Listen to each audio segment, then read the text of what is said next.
오늘 나눌 말씀의 제목은 복이 충만한 삶입니다. 복이 충만한 삶.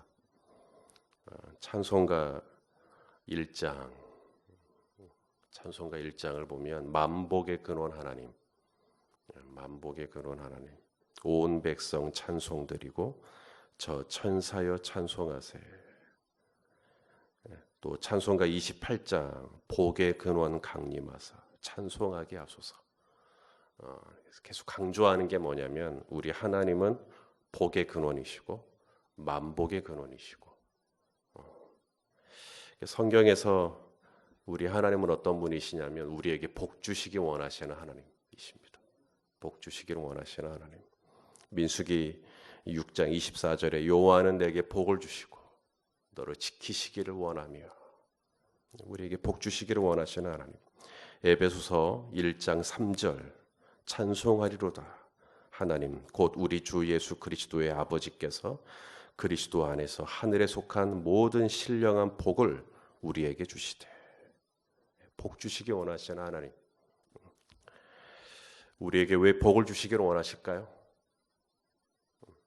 그만큼 하나님이 가지고 있는 복이 너무 많아서, 그래서 주체할 수가 없어서, 또 우리를 너무 사랑해서. 다 맞는 말입니다. 그런데 하나님께서 우리에게 복 주시기 원하시는 가장 근본적인 이유가 있어요. 우리가 복 없으면, 하나님이 주시는 복 없으면 살 수 없는 존재이기 때문입니다.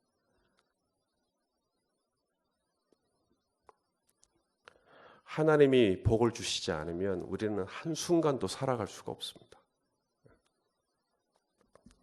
하나님은 우리 인간을 만드실 때 당신의 형상대로, 당신의 모양을 따라 우리를 만드셨어요. 하지만 우리를 더 이상 하나님이 필요가 없을 정도로, 하나님이 필요가 없을 정도로 완전한 존재로 만드시진 않았어요. 우리는 찬바람을 맞으면 감기에 걸릴 수도 있고, 잠만 잘못 자도 목이 아플 수도 있고, 달리다가 보면 헐떡이고, 넘어지기도 하고 다치기도 하고. 엊그저께 제 딸도 넘어져가지고 무릎이 까져가지고 피가 흘러서 왔더라고요. 그게 우리 인간이에요. 조금만 넘어져도 부러지기도 하고 깨지기도 하고. 왜 이렇게 부족하게 만드셨을까? 우리도 달릴 때 강아지만큼 잘 달리고, 시력도 독수리만큼 좋고, 좀 그렇게 훌륭하게, 부족하지 않게 이렇게 하시면 참 좋겠는데, 우리를 연약한 질그릇과 같은 존재로 만드신 이유는 하나님 의지하라고. 하나님 의지하라고. 그래서 하나님의 복을 구하고 하나님의 복을 받아 살라고 우리를 그렇게 부족하게 하신 거죠.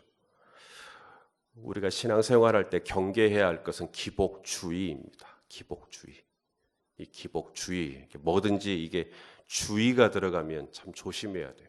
이 기복주의는 뭐냐면 하나님을 믿으면 반드시, 이 반드시라는 말, 하나님을 믿으면 반드시 부자가 되어야 한다.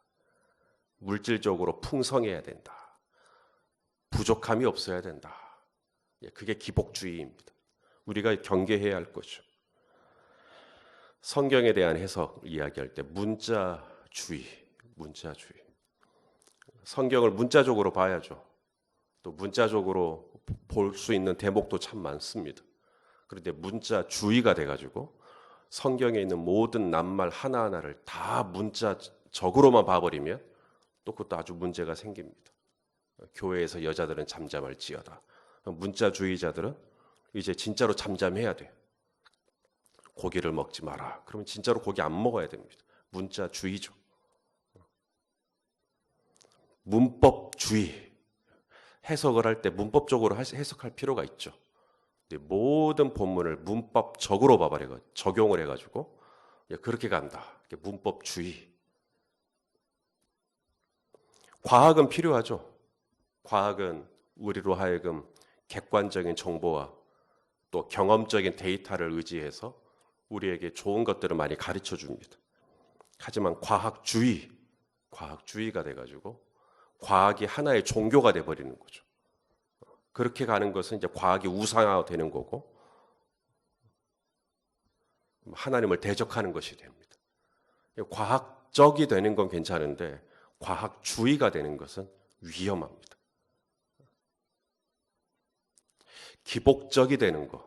우리의 신앙은 다분히 기복적입니다. 왜냐하면 우리는 복이 없으면 못 살기 때문입니다. 우리는 한순간도 때마다 시마다 하나님이 저와 여러분에게 복을 주지 않으면 우리는 살 수가 없어요. 간밤에도 우리는 하나님의 우리의 호흡을 주장해 주셨고 우리를 지켜주셨고 우리를 붙들어 주셨고 우리에게 복을 주셨기에 건강하게 새벽에 일어나 이 자리에 나올 수 있게 된 줄로 믿습니다. 하나님이 주신 복이 아니었다면 우리가 오늘 이 귀한 장소에서 이렇게 예배를 어떻게 드려요? 우리는 이미 그 복을 받았고 누리고 그 복 한복판에 살고 있어요. 근데 기복주의가 돼가지고 예수님을 믿기만 믿으면 다 이렇게 된다. 이렇게 가버리는 것은 또 위험합니다. 우리가 하나님의 복을 의지하고 또 하나님의 복 주심을 바라보고 또 순간순간 하나님 저 도와주세요 라고 기도하는 것은 그건 좋은 겁니다. 자, 오늘 본문에 보니까 하나님이 우리에게 어떤 복을 주시기를 원하시나, 하나님이 우리에게 주시기를 원하시는 복이 나옵니다. 1절 우리 한번 같이 보겠습니다. 1절을 보시면 자, 시작. 내가 내 하나님 여호와의 말씀을 삼가 듣고 내가 오늘 내게 명령하는 그의 모든 명령을 지켜 행하면 내 하나님 여호와께서 너를 세계 모든 민족 위에 뛰어나게 하실 것이라. 신명기 28장 1절에서 처음 하신 말씀 아닙니다. 하나님의 말씀을 잘 따르면 세계 모든 민족 중에 뛰어나게 하실 거다. 이것은 신명기 26장에 이미 말씀하신 부분입니다. 엊그저께 하신 말씀이죠. 신명기 26장 19절에 그런즉 여호와께서 너를 그 지으신 모든 민족 위에 뛰어나게 하사 찬송과 명예와 영광을 삼으시고 그가 말씀하신 대로 너를 내 하나님 여호와의 성민이 되게 하시리라. 반복하신 겁니다. 반복하셨다라는 것은 그만큼 하나님이 강력한 의지를 가지고 정말로 내가 하나님의 말씀을 따르면 하나님 법대로 지켜 행하면 하나님이 하자는 대로 하라는 대로 하면 하나님이 정말로 이렇게 해주시겠다라고 하는 하나님의 강력한 의지가 담겨 있죠. 하나님은 우리를 이 세계 가운데 이 세상 가운데 그렇고 그런 존재 그냥 그렇고 그런 존재로 살아가기를 원치 않으시고 하나님은 우리가 하나님을 경외하며 순종하며 살아갈 때 우리를 뛰어나게 하시기를 원하시는 온 세계가 우리를 주목하고 우리를 우러를 수 있도록 오늘 본문의 13절에 보면 너를 머리가 되게 하겠다. 머리가 되게 하겠다. 이유가 있어요. 우리를 그렇게 뛰어나게 하시는 이유. 잘 먹고 잘 살라고 너 혼자 잘 먹고 잘 살라고 주신 게 아닙니다. 하나님은 바로 나를 통해 온 열방과 민족 가운데 하나님의 축복이 흘러가기를 원하시는 겁니다. 아브라함을 부르신 이유, 이스라엘을 선택하신 이유, 내가 너를 통하여 땅의 모든 족속이 복을 받게 하겠다. 바로 이것 때문입니다. 그래서 우리를 높이시고, 그래서 우리를 세우시고, 그래서 우리를 잘 되게 하시고, 그냥 나 혼자 등 따숩고 배부르게 하기 위함이 아니라 하나님을 믿으면, 하나님을 섬기면 하나님의 복을 저렇게 받는구나. 그래서 다른 사람들로 하여금 나도 하나님 믿고 싶다. 나도 하나님 따라가고 싶다. 나도 하나님을 나의 하나님으로 삼아야지. 그런 마음 들을 수 있도록 그렇게 하겠다는 거죠. 3절에도 보니까 뭐라고 말씀하십니까? 성읍에서도 복을 받고 들에서도 복을 받을 것이다. 성읍이라는 말은 가정이라고 해도 됩니다. 가정에도 복을 받고 집에 들어가도 집이 복을 받고 들에서도 복을 받는다. 들은 일하는 곳입니다. 일터라고 할 수가 있겠죠. 사업장, 학생이라면 캠퍼스, 어디에 있든, 성읍에 있든, 들에 있든, 안에 있든, 바깥에 있든, 6절에 보니까 들어와도 복을 받고 나가도 복을 받고. 하나님은 내가 있는 이 성읍, 내가 있는 가정만 복을 주시는 게 아니라 내가 땀 흘리고 수고하고 열심히 일을 하는 들에서도 복을 받도록 그렇게 하기를 원하시는 겁니다. 요셉이 보디발의 집에 있을 때 보디발의 집이 복을 받아요. 보디발의 집만 복을 받는 게 아니라 보디발의 밭, 보디발의 들 다 복을 받습니다. 창세기 39장 5절 말씀을 한번 보겠습니다. 창세기 39장 5절. 자, 읽어보시죠. 시작. 그가 요셉에게 자기의 집과 그의 모든 소유물을 주관하게 한 때부터 여호와께서 요셉을 위하여 그 애굽 사람의 집에 복을 내리심으로 여호와의 복이 그의 집과 밭에 있는 모든 소유에 미친지라. 집도 복을 받고 밭도 복을 받고 성읍도 복을 받고 들도 복을 받고. 이렇게까지 하시는 이유를 잊어버리지 마십시오. 여러분들이 집에도 복을 받고 들에서도 복을 받을 때 잊지 마세요. 나 혼자 잘 먹고 잘 살라고 주신 복이 아닙니다. 나를 통해서 결국은 땅의 모든 족속이 복을 받도록 하기 위함이라고 성경은 분명 말씀하십니다. 그러니 내게 복을 주실 때 이 복을 잘 감당하십시오. 이 복을 잘 나누십시오. 이 복을 잘 흘려 보내셔야 됩니다. 뿐만 아니라 4절, 내 몸의 자녀와, 자녀가 복을 받습니다. 내 토지 소산과 내 짐승의 새끼와 소와 양의 새끼가 복을 받을 거다. 이게 무슨 말이냐면 하나님은 나를 복을 주실 때 나 혼자만 복을 받게 하시는 게 아니라 나랑 같이 있는 자녀들, 나랑 같이 있는 짐승의 새끼라도 나랑 같이 있기만 하면 내 주변에 있는 사람들에게 이 복이 흘러가는. 그래서 이렇게 말하는 거죠. 우리 당신하고 같이 지내면 참 좋은 일이 많다. 당신하고 같이 있으면 참 좋다.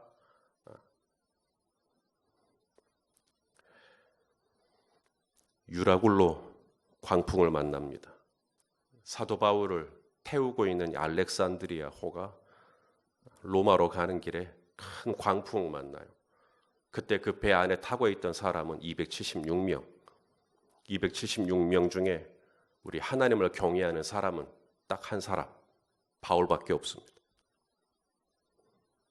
광풍에서 구조된 사람, 하나님을 믿고 하나님을 경외하는 바울 한 사람만 구해줘도 될 법도 한데 276명 전원이 구조를 받습니다. 이유는 딱 하나, 그 배에 누가 있었기 때문에, 바울이 있었기 때문에. 바울과 같이 있던 사람이 다 살아나는 거예요. 다. 하나님이 바울에게 이렇게 말씀하셨다고 하죠. 사도행전 27장 24절, 바울아 두려워하지 말라. 네가 가이사 앞에 서야 하겠고 하나님께서 너와 함께 항해하는 자를 다 내게 주셨다 하였으니. 당신과 함께 항해하는 사람들, 당신과 함께 들에서 봉사하는 사람들, 당신과 함께 직장에서 일하는 몸담고 있는 사람들, 하나님이 여러분의 회사, 여러분의 직장, 여러분의 일터, 여러분의 사업장을 여러분에게 다 주셨다. 여기서 우리가 알 수 있는 게 뭡니까? 바울 한 사람 때문에 그 배에 있던 모두가 다 살게 되는 거예요. 하나님은요, 우리 예수 믿는 사람들이 바로 이런 복덩이가 되기를 원하는 거예요. 시편 1편 말씀을 보면 복 있는 사람은 악인의 꾀를 쫓지 아니하며 오만한 자의 자리에 앉지 아니하며. 이게 복 있는 사람에 대해서 얘기를 해요. 그냥 우리에게 복을 설명하시는 게 아니라 그냥 복 있는 사람이 되는 거죠. 우리는 자꾸 복을 구하죠. 하나님 저 복 주세요. 이런 복도 주시고 저런 복도 주시고. 하나님의 관심은 내가 복 있는 사람이 되는 겁니다. 그냥 복을 가지고 있는 사람이 아니라 그냥 내가 복 있는 사람이 되면 복은 와요. 그래서 내가 복 있는 사람이 돼서 나랑 같이 살고 있는 276명이 다 살게 되는 것이죠. 내 자녀도, 내 토지 소산도, 나랑 같이 살고 있는 짐승의 새끼라도 나랑 같이 있기만 있으면 되는 거예요. 아브라함이 조카 롯에게 네가 우하면 내가 좌하겠다. 네가 좌하면 내가 우하겠다. 여기서부터 비극이 시작됩니다. 조카 롯은 소돔과 고모라를 선택해요. 그리고 그곳에서 롯은 큰 위기를 만납니다. 그 놀라움의 연합군에 사로잡혀 가기도 하고 이제 유황불이 떨어져서 그 도시가 다 타기도 하고 롯이 아브라함을 떠난 거 자기가 가지고 있는 소유가 많아가지고 떠났다. 하지만 아브라함을 떠난 건 롯의 가장 큰 실책입니다. 왜냐하면 아브라함은 복덩어리거든요. 내가 내게 복을 주어. 그 복을 떠나는 순간부터 롯은 꼬이기 시작합니다. 예수 믿는 사람은 복덩어리예요. 하나님은 복 있는 사람으로 예수 믿는 사람, 하나님을 믿는 저와 여러분을 복 있는 사람이 되게 하기를 원한다 이 말입니다. 그래서 우리랑 같이 있기만 있으면 보디발도 복을 받고 우리랑 같이 있기만 있으면 276명이 다 구원을 받는, 우리는 자꾸 방법을 하나님 앞에 구해요. 방법, 노하우. 하나님 저의 일터에 어떻게 해야 됩니까? 하지만 하나님은 저와 여러분이 복 있는 사람이 되어서 우리가 있는 곳이, 우리가 하는 일이 바로 이 복 자체가 되도록 그렇게 하기를 원하시거든요. 여러분, 복 있는 사람이 먼저 돼야 돼요. 어떻게 하면 괜찮은 목사를 만날까? 찾아요. 괜찮은 목사 어디 있냐고. 그런데 여러분, 괜찮은 성도가 되지 않으면 괜찮은 목사를 만나도 불행해집니다. 어떻게 하면 좋은 괜찮은 배우자를 만날까? 내가 괜찮은 배우자가 되질 않았는데 제 아무리 괜찮아 보이는 배우자를 만나도 불행해집니다. 내가 먼저 복 있는 사람이 돼야 누구를 만나도 복이 돼요. 내가 복 있는 사람이 되질 않은데 아무리 좋은 사람 만나도 얼마 못 가서 불행해집니다. 성경은 말합니다. 네가 복 있는 사람이 되라. 하나님은 우리가 복 있는 사람이 되게 하기를 원하시는 것이죠. 세상은 온통 방법을 찾아갑니다. 여기서 무슨 방법이 있다더라 그러면 우르르 갑니다. 여기서 돈 버는 방법이 있다더라 그러면 우르르 갑니다. 노하우를 찾아가고 방법을 찾아가고 이벤트를 찾아가고 매뉴얼을 쫓아갑니다. 참고할 건 참고해야죠. 들어볼 만한 이야기는 한번 들어봄직합니다. 하지만 하나님의 방법은 세상 사람들처럼 우리에게 어떤 방법을 주고 그게 아니라 하나님이 우리에게 주기를 원하는 건 바로 우리가 복 있는 사람이 되는 거예요. 복 있는 사람. 마지막 조건입니다. 조건. 하나님은 이와 같은 이 놀라운 복을 우리에게 주시기를 원하시는데 그렇다면 내가 할 일은 무엇인가? 자, 제가 우리 성도님들께 가령 선물을 하나 보냈어요. 자, 세탁기를 하나 보냈습니다. 세탁기 필요하신 분 계십니까? 세탁기를 제가 하나 보내드렸어요. 박스를 받았는데 보내는 사람 이름이 제 이름인 거예요. 손희선 목사. 그리고 세탁기가 딱 있는 거예요. 기분이 좋으실까요? 나쁘실까요? 예, 좋죠. 예, 아, 목사님이 보내셨구나. 목사님이 우리 쓰라고 주셨구나. 기분이 좋죠. 그리고는 이제 그 박스를 안방으로 모셔놓는 겁니다. 뜯어보지도 않고 고이고이 자녀들 오면 이거 목사님이 주신 거다. 손주들이 와서 만지려고 하면 건드리지 마라. 이거 목사님이 보내신 거야. 그리고는 그렇게 계속 모셔놓는, 한 번에 집을 방문했더니 그대로 박스가 포장되어 있는 거예요. 여러분, 그게 복입니까? 그게 복이에요. 하나님이 우리에게 세탁기를 만약에 보내셨다면 그걸 쓰라고 준 거죠. 쓰라고. 들어가도 복을 받고 나가도 복을 받고 성읍에서도 복을 받고 들에서도 복을 받고 우리 집에 있는 떡 반죽 그릇도 복을 받고 내 자녀도 복을 받고 하나님은 우리에게 세탁기를 보내셨어요. 그렇다면 이제 그것이 정말로 내 삶의 실제가 돼야죠. 진짜로 써야죠. 그런데 그걸 암송만 하고 있다든지 그걸 그냥 알고만 있다든지. 오늘 주님이 뭐라고 말씀하십니까? 하나님의 율법을 우리에게 주셨어요. 율법. 율법이 뭐예요? 그대로 하면, 매뉴얼, 하나님이 주신 그 지시대로 하면, 하나님이 우리에게 주신 규례대로 하면, 법도대로 하면 되는 겁니다. 박스를 열고 전원을 연결하고 기록된 대로, 그 가운데 기록된 대로, 여기서 스위치, 여기서 뭘 누르고 세제를 얼마큼 넣고 그리고 넣어서 그 다음에는 탈수를 어떻게 하고, 이런 것들을 알면 이제 풍성하게 되는 것이죠. 그래서 그 안에 있는 기능들, 이 안에 보장되어 있는 이 수많은 축복된 기능들이 다 내 것이 되는 순간 나는 그만큼 유익을 누리게 되는 것이죠. 알고만 있는 게 끝이 아니라 실제로 하셔야죠.